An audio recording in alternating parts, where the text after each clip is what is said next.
એક વખત શિક્ષણ જગતને કલંકિત કરતી ઘટના સામે આવી છે। અમદાવાદમાં ફરી શિક્ષણના ધામમાં શરમજનક કિસ્સો સામે આવ્યો। વસ્ત્રાલમાં આવેલી આઈટીઆઈ કોલેજમાં એક વિદ્યાર્થી સાથે રેગિંગ કરવામાં આવ્યું। ધોરણ 10 બાદ જલ્દી નોકરી મેળવવાના સપના સાથે મિકેનિકલનો અભ્યાસ કરવા વિદ્યાર્થીએ આઈટીઆઈ કોલેજમાં એડમિશન લીધું, પરંતુ તેની સાથે ભણતા કેટલાક વિદ્યાર્થીઓ દ્વારા તેને અપમાનિત કરતું કૃત્ય કરવામાં આવ્યું, જેમાં વિદ્યાર્થીને કોલેજની વચ્ચે કપડાં કાઢવાનું કહેવામાં આવ્યું, પરંતુ વિદ્યાર્થીએ ઇનકાર કરી દીધો, જેને લઈને 6 થી 7 વિદ્યાર્થીઓ દ્વારા એક વિદ્યાર્થીને જાહેરમાં જ માર માર્યો।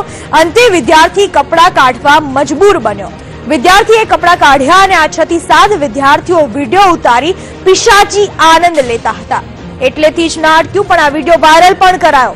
વસ્ત્રાલ આઈટીઆઈ કોલેજ વિદ્યાર્થીઓના ઉજ્જવળ ભવિષ્ય માટે શરૂ કરવામાં આવી હતી, પરંતુ આ શર્મસાર ઘટનાથી હવે વસ્ત્રાલ આઈટીઆઈ લુખ્ખાઓનો અડ્ડો બની ગયો હોવાનું પ્રતીત થઈ રહ્યું છે। સમગ્ર ઘટના અંગે વિદ્યાર્થી વાલીને જાણ કરતા ઇન્સ્ટ્રક્ટરને ફરિયાદ કરવામાં આવી હતી। આ રેગિંગ અંગે આઈટીઆઈ દ્વારા તપાસ કમિટી રચવામાં આવી છે, પરંતુ સવાલ એ થાય છે કે ક્યાં સુધી શિક્ષણના ધામમાં આવી શરમજનક ઘટના બનતી રહેશે? લુખ્ખા તત્વો કોલેજમાં કેમ અડ્ડો બનાવી દે છે?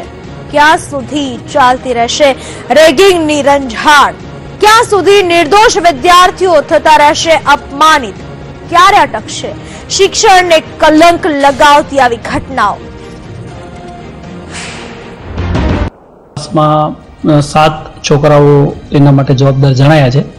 એ 7 છોકરાઓને હાલે આચાર્યશ્રીએ એમને સસ્પેન્ડ કરેલા છે અભ્યાસ વર્ગકામમાંથી, અને એમની અત્યારે એક ડિટેલ ઇન્ક્વાયરી તપન વ્યાસ જે આઈટીઆઈ રાણીપના આચાર્ય છે એ કરી રહ્યા છે।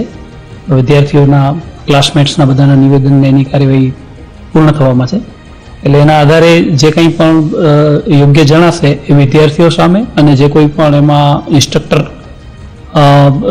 આ ઘટનાને છુપાવવા માટે કોઈ જવાબદાર જણાશે તો એની સામે પણ તંત્ર દ્વારા યોગ્ય પગલાં ભરવામાં આવશે, જેથી કરીને આ પ્રકારની ઘટનાને ભવિષ્યમાં પ્રોત્સાહન ન મળે અને આ પ્રકારની ઘટનાઓ અટકી શકે।